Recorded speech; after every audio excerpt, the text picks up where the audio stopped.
I will say, I never enjoyed cutting grass, but some people really do enjoy being out there and cutting it. They like that. It's like a stress reliever. Mm-hmm. They like to cut grass, like to take care of their yard. Landscaping is a thing that they enjoy doing, planting flowers. And I like to plant flowers, but they don't last. So, kind of give up.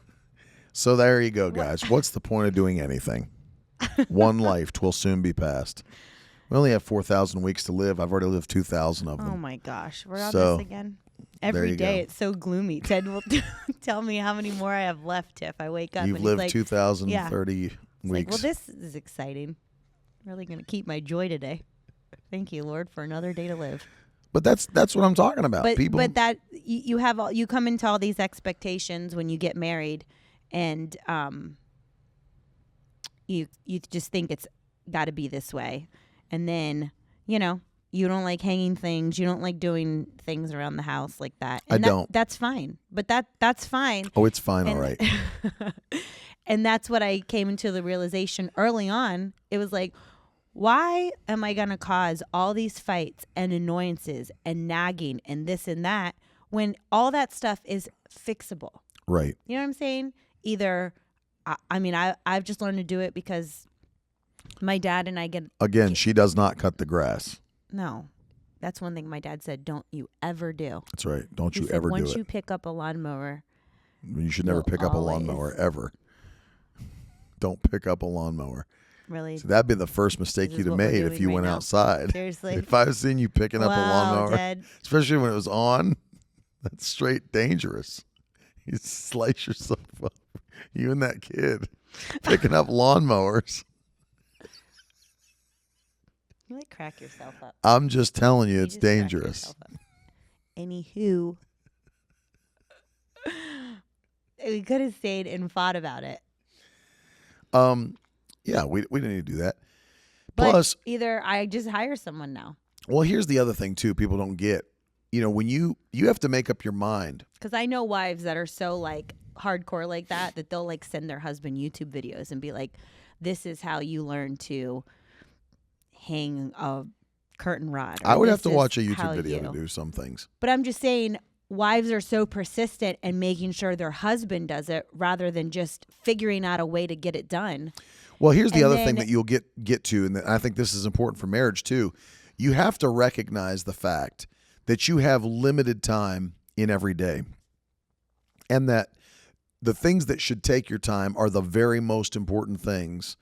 I'm at that place, and we've been at that place for a long time, where we're always on the go. We're always doing different things, traveling. When we get home, there's so many things that have to get done. Then you stop to think to yourself, and that's not the case for every single person, but you think to yourself, is this the best use of my time? My time, Right. especially now where we're at, like my time is different than it used to be. I used to have no problem cutting all the grass, doing whatever, but like it's not the same today. And you have to start to ask yourself, and I think it's an important question for people to ask themselves in their marriage, what is the best use of my time? If I'm on a path to try to mend my marriage, then are there things that I should be doing that are going to work towards the mending of the marriage? There's nothing wrong with doing things that you enjoy doing in your downtime. There's nothing wrong with reading, watching a movie, browsing Netflix, playing video games, whatever it is you like to do. There's nothing wrong with doing any of that. But then you ask yourself, is this the best use of my time if I'm supposed to be mending this marriage? Or are there things that I could be doing that would bring this relationship tighter together? Are there things that I could be doing? You know what I mean? So, and I probably thought about this later in our marriage than earlier, even applying the love languages and understanding, because that causes friction people don't get. Well, I never realized how important they were. Yeah. Actually, I'd always heard of them, being raised in church, you hear them said or whatever, but I never really read about it or looked into it until I married you, because you had brought it up. I think you probably had read the book at some point. They Did you gave it read to us at through Bible college? school. They Yeah, gave it to us at so Bible you school. read it. So that's, and I was like, oh. Like when you read this, it just, you start thinking of different relationships you had over the years, or even relationships in within your own family and stuff, and you're like, well, this makes Total sense. Yep, and it does. And then some of them I even thought, well, if I would have known this earlier about what the other person's love languages were or whatever, I could have handled things differently. I could have fixed things. I could have treated this because that's how they receive. That's how they listen. Because a lot of times the love languages are off, so the other person just like it's like an automatic shutdown, with their hearing or receiving, and it's like if you would have done it the different way, then they would have opened up. And I notice even in our kids, it's different. Oh yeah, like our kids don't even operate all in the same book, love languages. The 5 love languages for kids. Mm-hmm. And I read that, and then when I read that, even though I knew the other, it just I would start thinking, oh Madeline, oh yep. Brooklyn, yep. Teddy was either in my belly when I had it or had him, or so but now that I've read the book, it makes sense with him with stuff too. But it's like, wait a second, you can't treat your kids the same. You can't. It's a customized experience for every person. Yes. And it's worth finding that out, because it really does affect how they feel loved, right, and how they respond to you. Because you could go your whole marriage thinking you're showing your spouse love, and there are some things that are showing love, obviously. Right. But in those love languages, there are certain ones that they're going to really cling to, that's what makes them feel loved, because whether it's how they were raised or whatever. And you could be hammering one that has nothing to do with the one that makes them feel loved, and you're like, I'm giving it everything I got, and she doesn't respond, or vice versa. Like one could be words of affirmation, but all you keep doing is buying gifts. Right. And I just want to hear you say dislike a gift. It's like, but it doesn't move I just want to hear you say you love them. me. I just want to hear you say I'm pretty. I just want like that kind of stuff. And they're like, man, I've bought this girl everything. Right. I keep bringing her this. I keep I've bought her surprising her roses. with this. And she's just over here going, I just want you to tell me something good. I want to hear you say it. I want to hear you say, that's huge. I mean, that is huge. And the thing is, it causes more friction. She just touched my leg just for the physical touch is one of his. I just want to. I just do that every once in a while throughout the day. Just if anyone's watching on the security cameras, I'm filing a lawsuit after this. Stop it. The see, physical touch throws them right off. No, the truth is there. You see people. You've seen it. I've seen it. It happens to people. They think they're given 100, right? And the other person's like, I'm frustrated and not receiving it. But the people don't. Again, back to laziness and communication, because people don't even care enough to discover what it is. Mm-hmm. You know what I mean? I think that whole communication is key. You hear it all the time. It's probably the most used word within our own ministry office, because we harp on, we have to communicate. We're not going to have this guessing game. We're not going to have this. We're assuming communication. And I think everyone blows that communication is key, because they just hear it so much in the workplace and this and that. But communication is vital. No question about it. It is key. It is everything within all relationships that you have, with your children, with your marriage, with your friendships. Communication is, like I said, vital. It is life to all situations.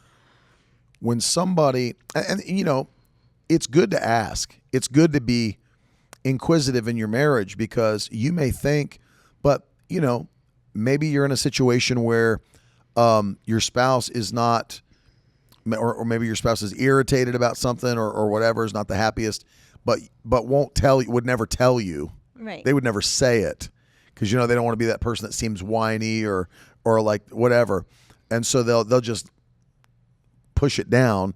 They would never say it to you, but you've never even thought to ask them. Right. Are everything good? You happy with everything and the way things are going? They do that on jobs. You wouldn't do that in your marriage. Right. Talk to people and say, have you been happy with everything? Everything good? They don't even check on them. Anything you'd like to start seeing differently? Whatever it is, however you talk to your spouse, they don't even bother to ask those questions. Right. Because it's like, well, if there's not a problem in my face, there must not be a problem. Where people forget, number one, people don't like to communicate. Number two, people don't like confrontation. Right. So if people don't like to communicate and they don't like confrontation, why would I bring something up and cause confrontation if I'm already afraid of it, don't want it? And one, confrontation doesn't have to be mean. I No. think the word, people see confrontation and they immediately think it's like somebody going after somebody, and that's not it at all. It could just be the same tone I have now. It's just asking addressing you. an issue. Right. But also, the reason like this topic is so important is because this generation that's now and coming up behind us in this digital age world where it's constantly hiding behind a filter, hiding behind a social media, and nobody has to call anymore. It's always a text. It's always hiding behind something and working from home and this and that. No interaction with people, that they're not being taught communication in that way. So it's always like they have a way out to be behind something. I'm behind a computer screen. I'm behind a phone. I'm behind a filter. I'm behind this. I'm behind a Zoom. You know, I can turn my camera off. I don't have to, you know, even on like our Tuesday night prayers, I've had women where I reach out and say, hey, where are you? Come on. You know, if you're constantly writing me through the week saying, I need help, I need prayer for something, Yep. I say, jump on Tuesday nights. You have a whole, and their response has been, more than one person is, I'm nervous. I'm nervous that you're going to call on me to pray. I'm nervous, and they won't put their thing on. But see, that's what is being instilled in people, is that fear of communication. Right.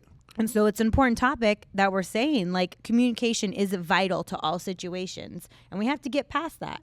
You know, the whole, like, they consider it the same fear as, like, public speaking. Like, just talking to someone. It's hard for somebody to look at someone in their eyes like we are right now. But it really is. If you talk to a lot of people, especially this younger generation, a lot of them are constantly, like, looking down when you're talking to them. You know, that wasn't, like, an option growing up as a kid. And I don't even tell my kids. No, I'm like, you look at people in the eyes and talk to them. Yeah. And so it's important for, you know, this generation and the one coming up behind us to know that, like, you're going to have to learn communication, because if you're going to do anything, right, you're going to need to know. It should definitely and be not there in your marriage. Scary. Yeah, you know? but see, people are even scared to talk to their own husband or wife that they are intimate with, that they're married to. Is this a cry for help? Help me. I'm right here, the grizzly bear.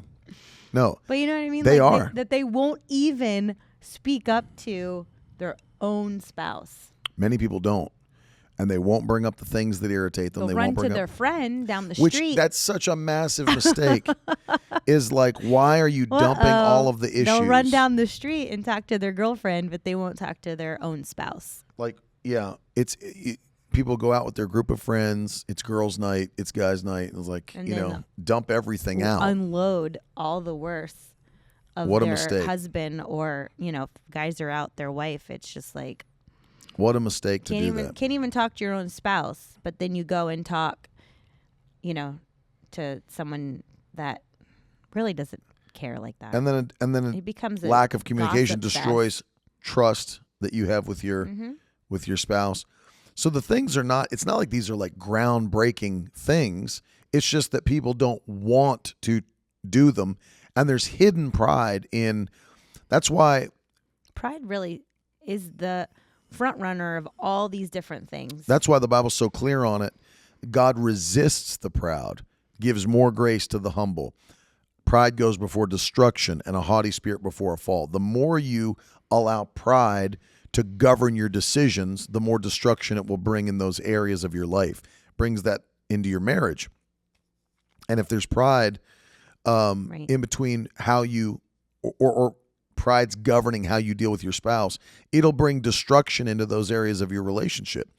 And so, you know, there's things that I worked on over the years and continue to work on, because, you know, you're constantly working to mold yourself to what the Bible says that you should be as a man, a husband, a father, you know, all those things. And then you, a woman, a wife, a mother, and then we're all servants of God. There's always a constant molding, which is called consecration, where you're giving yourself over to God's will and doing what his word says. And when you're doing that, that's the truest, I tell people all the time, that's the truest form of humility and meekness, is acknowledging his ways are higher than my ways. His thoughts are higher than my thoughts. That I'm not in charge of my life. He's in charge of my life. That I'm the servant. He's the master. Right. And that means that I have to do what his word says. And so the truest form of humility is saying, not my will, but yours be done. That's truly what Jesus said in the garden. That's the picture of what true humility is. And so if people would do that and employ that in their marriage, it would literally solve so many problems. What is the reason that people don't communicate properly? There's a pride issue in there. I'm not getting into that with them. Like, well, why not? Why can't you? I'm above that. Why are you above that? Why are you above proper communication? Right. Why are you above those things? And then you start to get into all these reasons. Why haven't you looked at yourself before saying, well, the problem is she always does. Well, how come you've got so much pride that you've not been introspective first and say, well, what am I doing anything? Why have you not asked, or inquired or had conversations about, what is it that makes you feel loved? And people, there's literally probably people from the previous generation like, oh, that stuff's all too complicated. You just need to love somebody. It's like, okay, well, it's been proven time and time again that people don't just feel loved. They don't just feel loved. So you got to figure that out. You have to figure that out. And we were built by God who created these things. And if you look, the thing that's mind-blowing to me, which is why I adhere to those 5, is because when you look at them, they're also the way that we show love to God and he shows love to us. That's right. Because he built them. Right. So physical touch, he wants to touch your life. He wants to touch your family. You think about spending quality time. I want to be in his presence at his house, right? He wants to have quality time with you. Giving, the giving of gifts. He gave gifts unto men. We give gifts unto God. Right. Then literally words of affirmation is literally praise. Right. And that's what that is. I'm telling him how great he is. I'm telling him how marvelous he is. I'm telling him how wonderful he is. And his word says things about me. Right. That I have to believe back, and that I have to receive. His word is filled with things that I should believe in about myself because he said them about me. Right? Which one am I missing? So it's personal touch, giving of gift, quality time, words of affirmation. What was the 5th one? What's the 5th one that I always miss? It's got to be it's love languages. It's physical touch, Words of acts of service. That's which is how do you well, folks, it's been a wonderful podcast. Thank you for joining us today. The one thing Tiff yells out all day. It's hers. Acts of service. Acts of service. Thank God that we can edit this. But don't edit it. Don't edit it out. But it's true. Acts of service. And then you think of all the things he's asked you to do for the kingdom. Just wash my car and I love you to death. And then the things he's done for you. They're the ways. Give my house a good vacuum and I am make the bed in the morning. Yours. Hey, praise him. Fold some laundry. Oh, my God. Cook some dinner. Hey, do some dishes. I don't hear anybody in here. I don't hear anybody in here. But truly, all those things are things that you do for the Lord and the Lord does for you. Yeah. So that's why I actually give weight. People probably think because of the broadcasts and podcasts, he references that all the time. Like it's just a book. Yes, but the reason, it's so important. The reason is because I can see your whole life. And I can see that it's a God-created thing because he does it and then expects us to do it. If it was just some idea of a guy, it's one thing. When you can see it in Scripture and you can see it that God uses it and we use it, it's a whole different thing.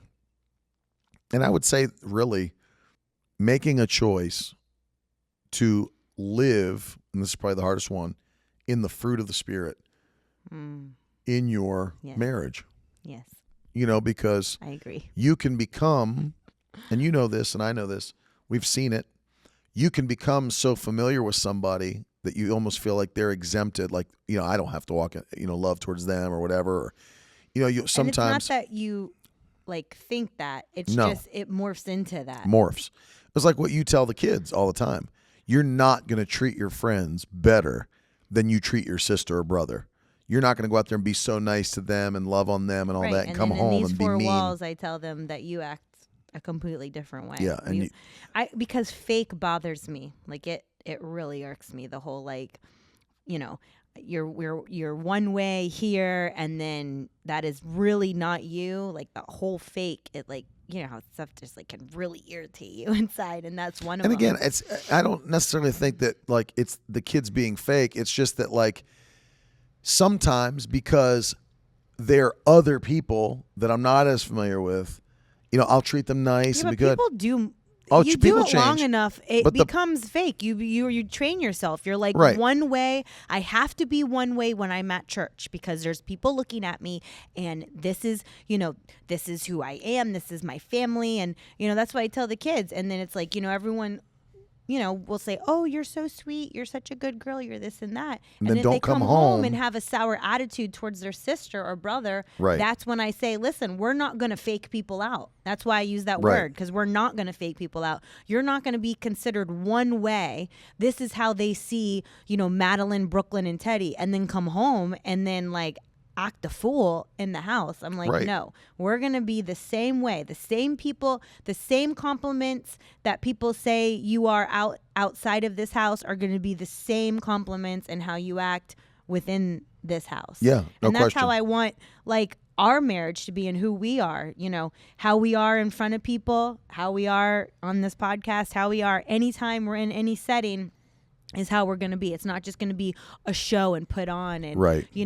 Ooh, we're lovey people- and we're touchy and we're kissy at church, or in front of people, and then come home and it's like, hey, roomie.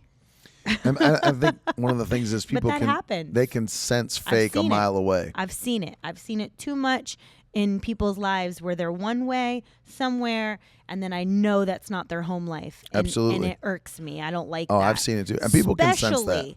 Especially as a Christian family, especially Or as leader. a Christian family. Well, that's next. I mean, like, because not everybody's in a leadership role. Technically, as a Christian, you're leaders, but you know what I mean? Like, as a leadership role. So, like, as a Christian family, and then on top, you're in leadership, like, that it really bothers me. Yeah. And so I make it a point, like, of course, I have to work on the fruit of the Spirit.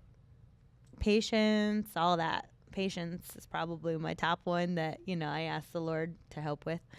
But, one of the things we teach our son the most, what's the one? Self-control. We even make him say it in his confession. Confession every night. Self-control. Because we know that if you get self-control under wraps, the other 8 fruit is much easier to walk in. That's why I've always believed that self-control was the most important of them, because all of the fruit of the Spirit are choices. And if you don't have self-control, you'll never make the choice to operate in any of the other 8 of the 9. So yes, though Paul said love is the greatest of all, which I believe because God is love, John said. Right. I do believe love is the greatest of all. Love endures forever. But self-control will govern whether or not you walk in love.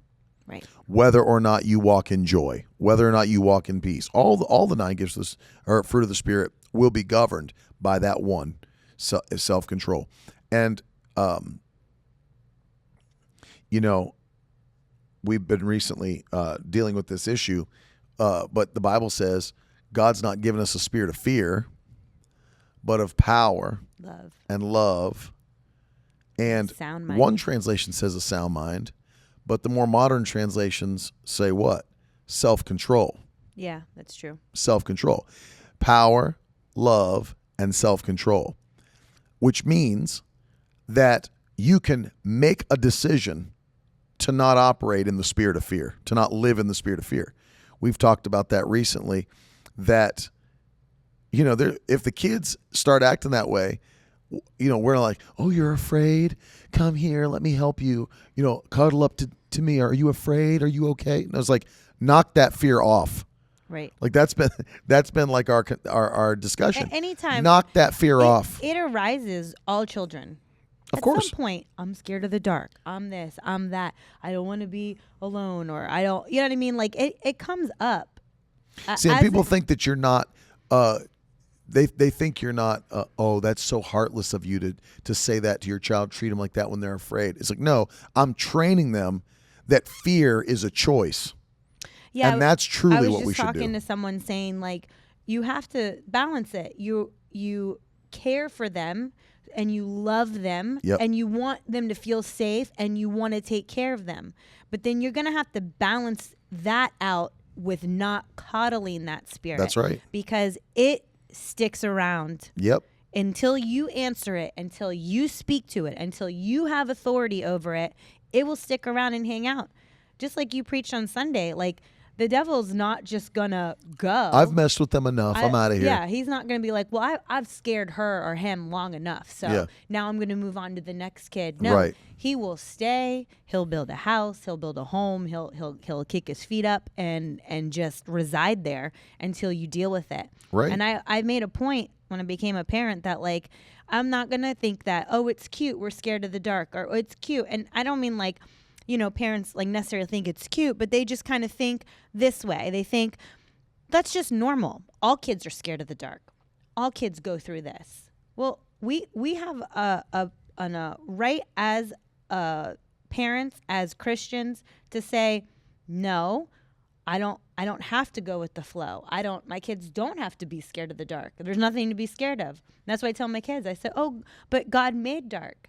God created dark. So dark is good. Night, he wants us to rest. That's what I've told them. He wants us to sleep. He wants us to sleep in peace. It rejuvenates our bodies. We have to get rest. We have to go to sleep. There's nothing to be scared of. You know what I mean? Like, you talk to them like that, where most parents just, you know, coddle it, let it go, and they're not meaning to build a root, but it builds a root, and then it stays. Well, then that's what you got to be like in your marriage too. It's like, I see these issues, you know, have these. Okay, self-discipline. Put your body under check, you know, under control, like Paul said, 1 Corinthians 9:27. I put my body under on a daily basis. Right. You know, people don't realize that. You know, I'll say putting your body under in every area, like, you may feel like getting mad. We've taught on this how there's two different actions that happen. There's somebody that can commit an offense against you, and then the second action is you choose to become offended. Right. They're not one and the same. They're two separate ones. Right. So yes, your spouse may not always make every exact right step, but that doesn't mean you have to also make a wrong step because they offended you, that you have to become offended. They committed an offense. Right. So now I got to be mad about it. Why keep piling on the Right. issues? Why keep prolonging this? Because you could have every right to. You could have every right to be mad. You could have every right, you know, but then in the natural. Yeah, in the natural. But then you're like, wait a second. I actually have the power and control to end this right now. Right. I don't have to let this fight go on. I don't have to let these feelings that I feel overwhelm me and take control. I don't have to. And people don't realize you're in the driver's seat. Yeah. You could make this a way better outcome and situation. Well, the reason I said in the natural is because you really don't, as a Christian, you don't have a right to be offended because you are a child of God. You're his servant. You have to do what he says. Right. You have to walk in love. You got to make room for one another's faults. So you don't actually have a right. Just like when people are like, well, this is the real me. If you don't like it, you're not really my friend. No, that's just their excuse to not walk in the fruit of the Spirit. I tell people like it is. I say what's on my mind. If you don't like it. Okay, so being rude is part of your personality, so we have to all deal with it because you won't conform to the image of Christ. And that's really what that is. When people say like, well, that's the real me. If you don't like, you're just trying to change me or whatever. That's just you saying that you want to be what your flesh wants. Change me. And you don't have to conform to the image of Christ for some reason. You don't have to use self-control for some reason. Right. And it just destroys relationships. You have an exemption. Yeah. And it destroys relationships. Code. Yeah. That's what people think. Yeah. Absolutely. And so, you know, people forget the fact that the two become one in marriage. And, you know, that's a very important thought because you're talking to your own body, you're talking to your own You're talking to the one you're one with. And so why would you treat yourself that way? Right. If you wouldn't treat yourself that way, why would you treat them that way, kind of a thing? And it's vital. Even the Bible says, Paul taught them, even your bodies don't belong to each other. They belong to the other one. It's part of the being one. So, it's like, why would you, if you wouldn't treat yourself that way, why would you treat them that way? And so it really all comes down to, are you willing to drop the pride? Are you willing to walk in humility, walk in true love, which is the kind that Christ used? And are you willing to communicate in such a way that you stay on the same page? You can't even know if somebody's frustrated about something if they won't tell you, and if you won't ask, and if you won't talk. That's funny to me. There's tons of couples that, I know you joked me about it yesterday, but they talk about nothing. They're about nothing. About it? Yeah, about the prison ministry. But joke him about. She joked I'll me. tell you after No. the podcast, Tiff. I didn't joke him about a ministry. It's because I hadn't told awful. anybody about doing prison ministry. It was something I saw in my spirit and thought and had this vision of myself preaching to prisoners. I'd not talked to anybody about it. Finally did talk to somebody in the correctional facility about doing it. And she's like, glad that I got to find out for the first time in Slack. That was my text to him. But you probably got 5 other texts that were the same. Well, no, it's just that I have not told anybody about it. I've kept it to myself until now. And so, but there's couples that don't. So I had the right to be offended in that very moment when I read Slack blowing up on my phone. Guess what? But you know what? You're grounded. I moved Give on. me your keys. And I said, they don't talk. There's couples don't talk about anything. They don't know what's going on. but I don't take it personal with you because you have so much. I look at it as you have so much being downloaded to you all the time, whether it's people or God downloading things to you, that I'm not like, I don't get upset about it. Like I send that text and we joke and nothing. I ever wept went for like from 20 it. minutes. Did you? Till you got home. And so I I just know that's kind of I'm used to our relationship that way. Well, there's sometimes the Lord tells you do something now, and it's not 2 months of planning. You know, it's not 10 months of planning. There are times where It's just kind of how we've always been. Yeah, there's times where it's like go now or get things going now. Of it. But there's couples that don't talk about anything. They don't know what's going on. You know, there's times that they don't know what's going on in the finances. They don't know what's going on with the family.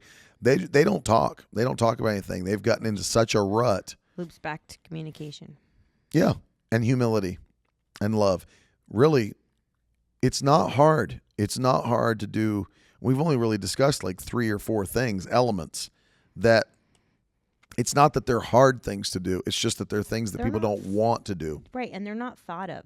It just goes back to the beginning of the podcast where it's like you have to purposely look introspectively and look at this. Yeah. And then the Holy Spirit will lay it all out.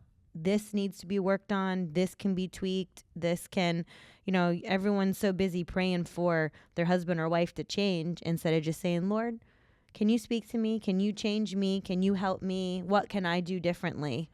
And it will make a world of difference. Absolutely. I love you. Thank you for having me on your podcast. Thank you for being on. Finally got here. I'm glad you didn't air any grievances. Starting at the Next bottom, now time. we're here.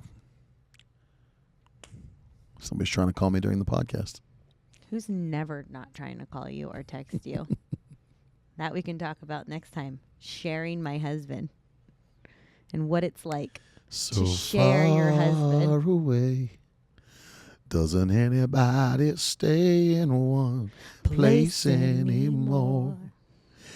It would be so nice to see your face at my door. A little creepy. Like, are you looking through the window? Or are you pressed against trying to breathe in or be heard? He broke our metal pole in half. Oh my gosh. Yeah, but that's your bad hiring.